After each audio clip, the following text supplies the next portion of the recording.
Mais comment a-t-elle fait pour changer de forme? Apocalypse 13, verset 3. Et je vis l'une de ses têtes comme blessée à mort. Mais sa blessure mortelle fut guérie. Et toute la terre, sans exception, était dans l'admiration derrière la bête. Quand est-ce que l'une de ses têtes était blessée à mort? C'est quand Rome, en tant qu'empire à l'époque, va être divisée en deux après la mort de Théodose le Grand en 395. Et une partie, la partie orientale du royaume de Rome, va revenir à son fils Arcadius.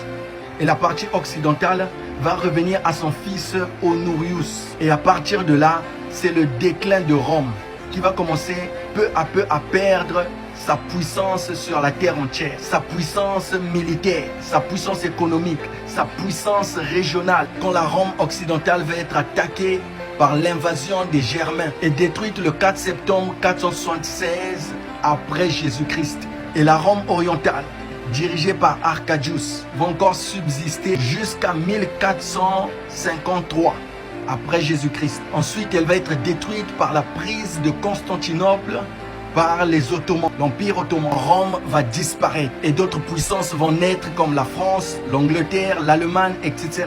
Et c'est par là que la Bible dit qu'elle avait reçu une blessure mortelle. Mais cette blessure a failli le tuer, mais ne l'a pas tué parce qu'elle est revenue sous une autre forme. Elle a cessé de dominer le monde militairement, économiquement, industriellement. Ça, elle a pris, elle l'a donné aux États-Unis.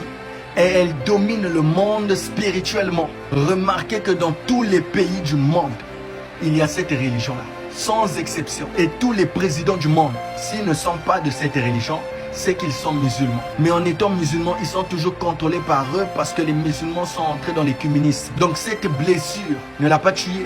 Et quand elle est revenue sous la forme spirituelle, sous la forme d'une église, alors tous les habitants de la terre se sont mis à l'admirer. Et remarquez les médias, vous allez entendre, jamais homme n'a paru comme le pape.